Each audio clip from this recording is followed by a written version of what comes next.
Yo, what's good, everyone? I just wanted to say, first off, thank you insanely so much, because the last two JoJolion videos that I did on this channel have been getting a lot of traction, and it is really appreciated. So, I just wanted to make another one highlighting, personally, my favorite character from the part, which is Jobin. Jobin is just, there's so many aspects of this character that I just like adore every second of, and I just really wanted to highlight what I felt was the best character in JoJolion and really go into detail as to why I liked him so much and why my expectations for him were really high, and well, I thought it paid off for a lot of it. Still wished he was the main villain, but it didn't go that way, but he was still my favorite character in the part by quite a long shot. So I'm gonna go basically from his first introduction in the Beetle tendency, every day is a summer vacation arc, all the way up to his end in the story. So hopefully you enjoy and understand my thought process as to why I like him so much. Thank you all a lot for being so supportive of the videos. It really means a ton, and hopefully you enjoyed this one as well. So what better place to start than with Jobin's introduction, which I think says a lot about how his character is written from this point in the story onward, because we're supposed to trust the HIGASHIKATA family from this point on. There's some mystery around them, but they're basically the base that Josuke is allowed to stay with. He created these bonds with many of the family members. Obviously, we're supposed to trust these characters, even though there was that mystery around who they were, why they took care of him at the start. We're supposed to really, feel comfortable around these characters at this point in the story. But then Jobin enters the scene, and there's this weird sense of mystery around him, because not only was he gone for such a long time, he has some ties to the Rokakaka itself, and he gets a really strange sort of introduction with Josuke, where there's sort of this weird tension, because out of all things, spilling a parfait on his shoe just really gave a bad impression, gave him the, oh, I think I know you, who are you again, sort of moment. But obviously, since he was gone for such a long period in time, he probably would have forgot genuinely. And what I think is so interesting about this moment is we get that sort of weird apprehension to try to know him until later on, literally in the next few chapters, where Josuke tries to get to know Jobin for his interest, which we also get to see in his introduction. We get to see there's this weird apprehension to know Josuke because, why does he need to? But also that Jobin's a bit of a nerd, and I kind of love that, because he's just kind of like, he has this neat little character quirks. Like, he really likes Item Mitsuo poetry, and he really likes Beetles, and he's just very carefree and lax about that kind of stuff. He's a bit of a spender, obviously, because the HIGASHIKATA family's rich, so he has this insane Lamborghini he drives around. He definitely shows the wealth of the HIGASHIKATA family a lot, which is very fitting since he's supposed to be the rightful heir, and he's the one making a ton of the decisions for the fruit parlor. So I think that also is a good connection to his role in the story as well. So the next thing I wanted to cover was Jobin's basically introduction arc, which is called Every Day is Like Summer Vacation, or to the fan base, Beetle tendency, which I think after rereading, wow, I cannot believe how much I enjoyed this on the reread, because it's not really, like, obviously the Beetle battle is there, but it's really a weird kind of mental battle, and it's very compelling. I actually would highly recommend you reread it if you haven't, because oh my god, I enjoyed that way more than I thought I would. Like, I can't even, it's just crazy. But anyway, enough gushing about that arc for the moment. What is so interesting about it that is not the Beetle stuff is how it's like a mental warfare between Josuke and Jobin.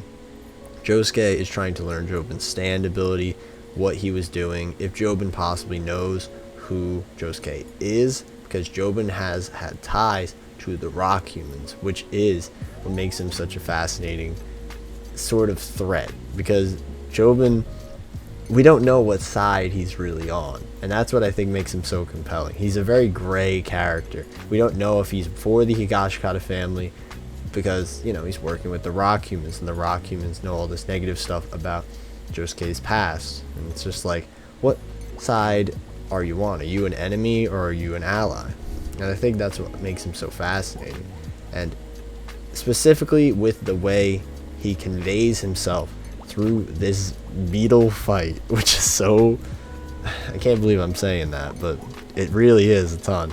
It really shows so much of his character. It shows that he is a very manipulative person, and I think it's so fascinating. He's very calm, he's very cool, he's very collected, but if he gets very heated about his passions, he is willing to let some information slip, and I think that's fascinating, which is why when he does this hobby he's super invested in, sort of Josuke allows himself to get under Jobin's skin and really learn some stuff about it. And I think that's what's so interesting about it. But what I really think emphasizes how Jobin views the world is the way he views these Beetle characters. And I know that sounds weird, but I'm going to just say that he views the Beetles in a way that they are almost human itself. He describes them often as athletes in a gladiatorial kind of scenario, and he's basically like their coach or their manager, to put it in, you know, more professional terms. And what I think is so interesting about it is that Jobin is able to manipulate them literally by kind of hyping them up, by having them kill an insect beforehand, but then genuinely manipulating them, which lets me segue right into his stand ability, Speed King.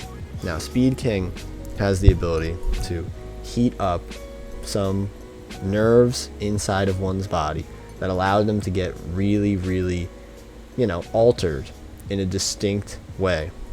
For the Beetles, he mentions that he heats them up for the 45-second rounds of this, but then they'll just die 20 minutes later. And that specific insight is what I find so fascinating. Jobin is willing to kill for victory. That is the major point that I want to bring up for this arc. He's using things as just that. They're things to be used. You know what I mean? He doesn't view them with a specific sense of importance to him in any way whatsoever. And I think that's so fascinating about his character, because it really shows his priorities. And as we see his importance in the story become more prevalent later in the story, obviously, because of his connection to the rock humans, we can definitely tell there's something brewing behind the surface of Jobin along these lines, not just with Beetles, but with humans, the rock humans, his subordinates.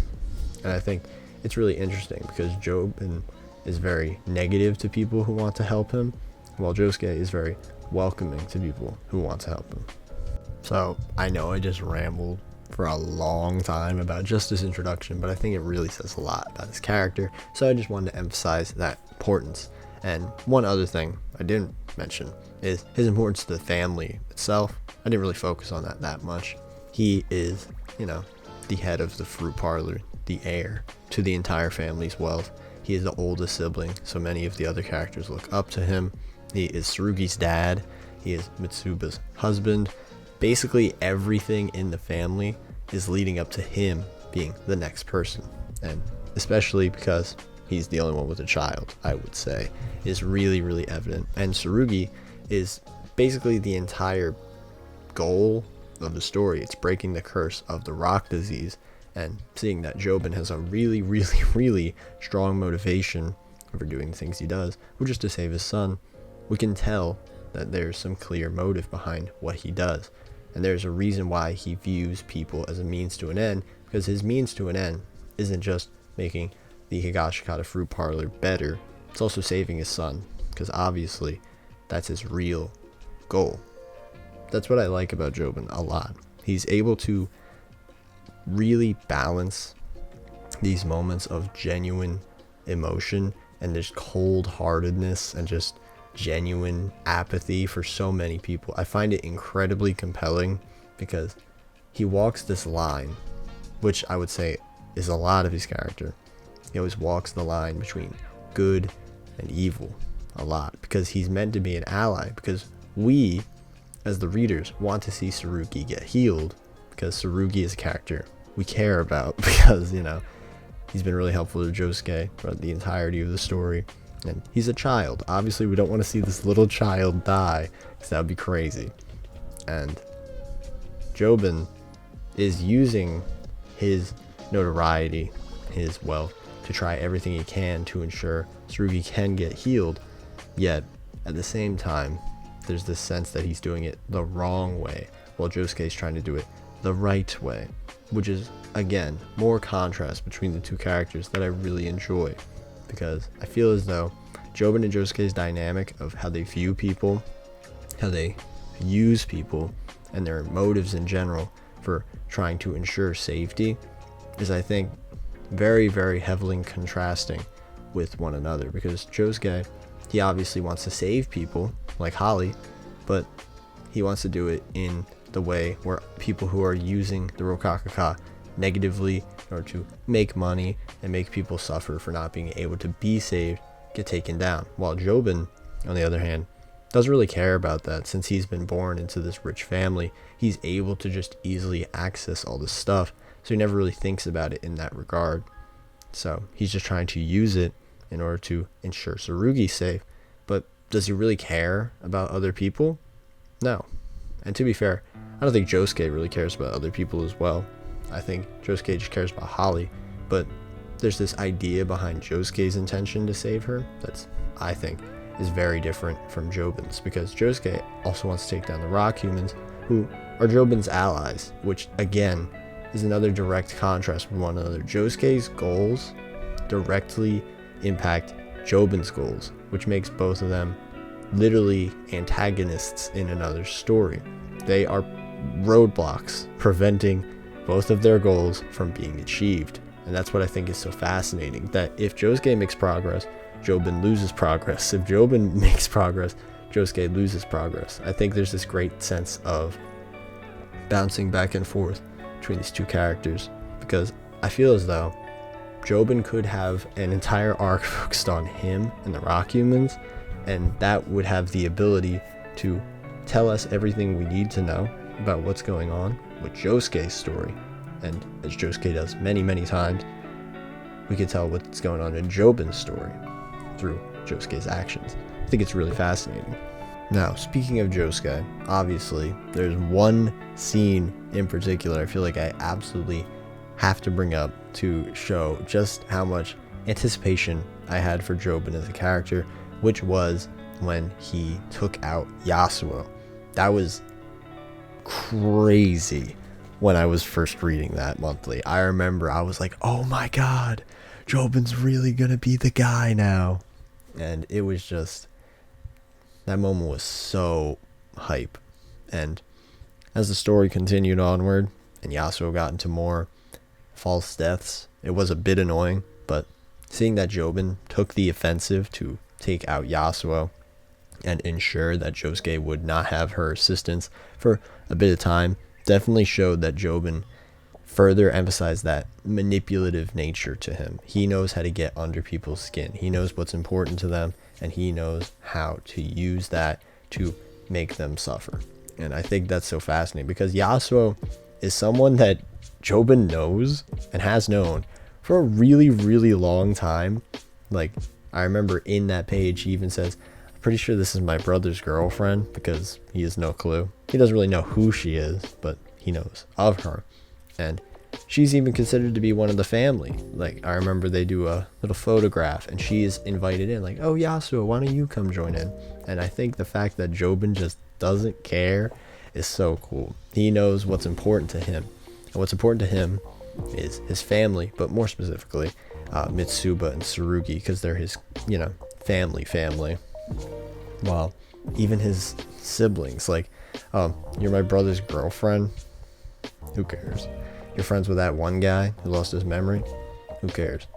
It shows his priorities really well. And one thing I also wanted to point out was Jobin's speech around, I know I'm skipping around quite a bit, but I just want to keep this thought train going. Jobin's speech to Mitsuba about Tsurugi possibly being blamed for this attack at school, and he talks about his very gray nature. Like, he literally just spells it out. He doesn't say, I have a gray way of looking at things, but basically he does. He says, good or evil, legal or illegal, bad or good, none of those matter. All that matters is strength or weakness, which is literally everything that's been highlighted since this Beetle thing.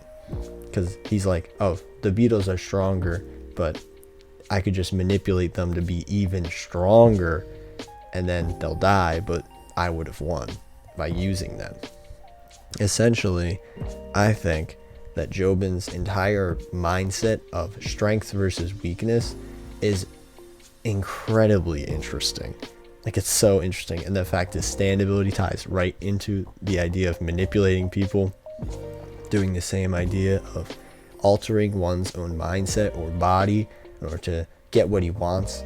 And my favorite thing is the fact that he can use this ability not just to control people, to harm them very, very subtly.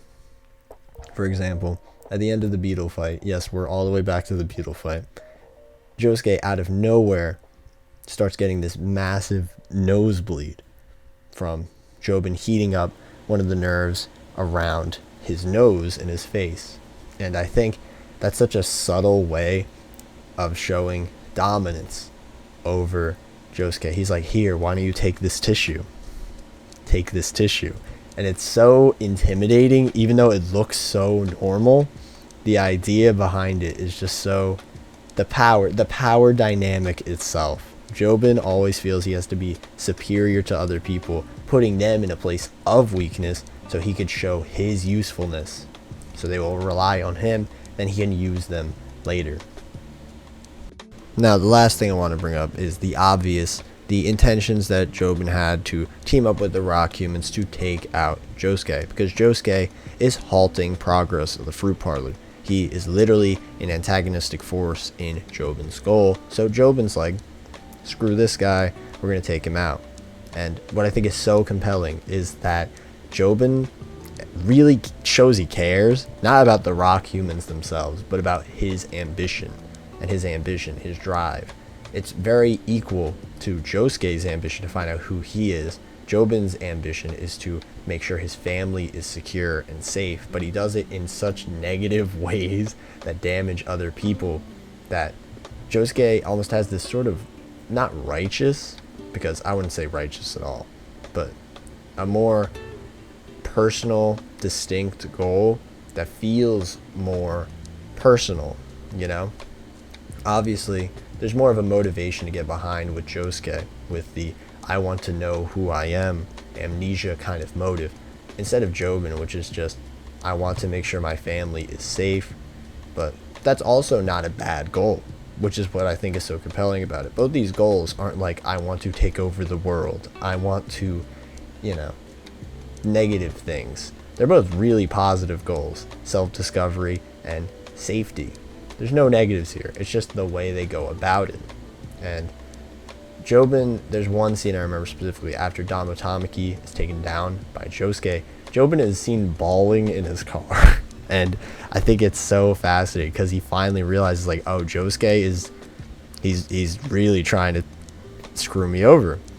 And I think it's just so interesting, you know? And I don't know, like, there's just so many aspects of Jobin I really, really like. Like, even though he's so intimidating, he's still this massive nerd. Like, I remember, I mentioned earlier that speech he gave about strength versus weakness. In that same scene, he's talking to his wife, Mitsuba, who was recently at that point brought back to the story, which I'll get into in just a bit. And she gets this rock nose as a result of messing around too much with equivalent exchange. And Jobin's like, whoa, your nose is so cool. You're kind of like my Beetle. Whoa. And then he tries to, like, you know, have some more intimate times with Mitsuba, like, whoa, we gotta do this. Poke me with your nose. And it's so weird. It's genuinely kind of like weird and uncomfortable, but it's hilarious at the same time. And there's always that sense of like childlike innocence in a way through this negative, horrible stuff he does. He's still like a child. And I think it's so fitting that his first arc is introduced in his every day is like summer vacation. He's very carefree. He tries to make sure life is as easygoing as possible. Kind of similar to Yoshikage Kira in a way. He just wants to live the nice life, but he's willing to do these negative things just to kind of ease it. Jobin's motives for that, though, are obviously he has a business to run. He's kind of like a mafia boss in a way where he's like, oh, I have to do this to ensure safety, I'll do that. While Kira is more just a sicko for real. Now, I just wanted to highlight one last thing, which is why I thought Jobin was going to be the main villain of the story.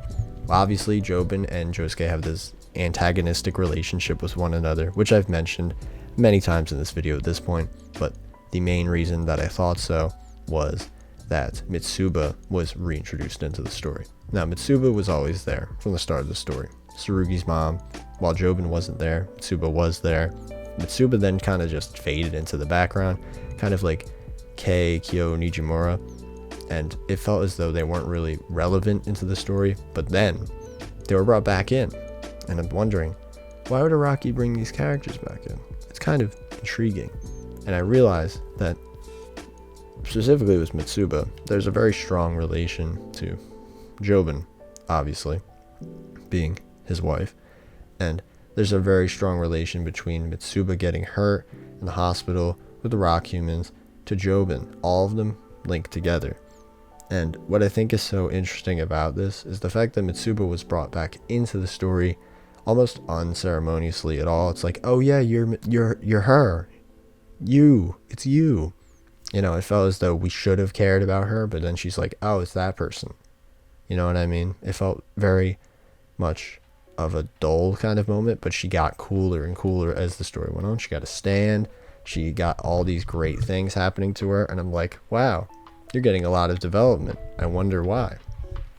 Now, what I think would have been interesting, and what I assume the end of the story would have been, is that Toru, we're talking about Toru now, so, would have been a subordinate manipulated by Jobin.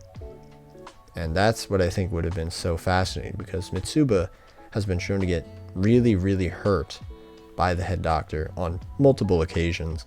And what I think is so fascinating is that Jobin has shown, obviously, that he really cares about his family and is willing to do anything about it, yet Toru, for some reason, keeps attacking the family in order to make sure they don't pursue this goal. Because if they pursue this goal, then Jobin will be found out.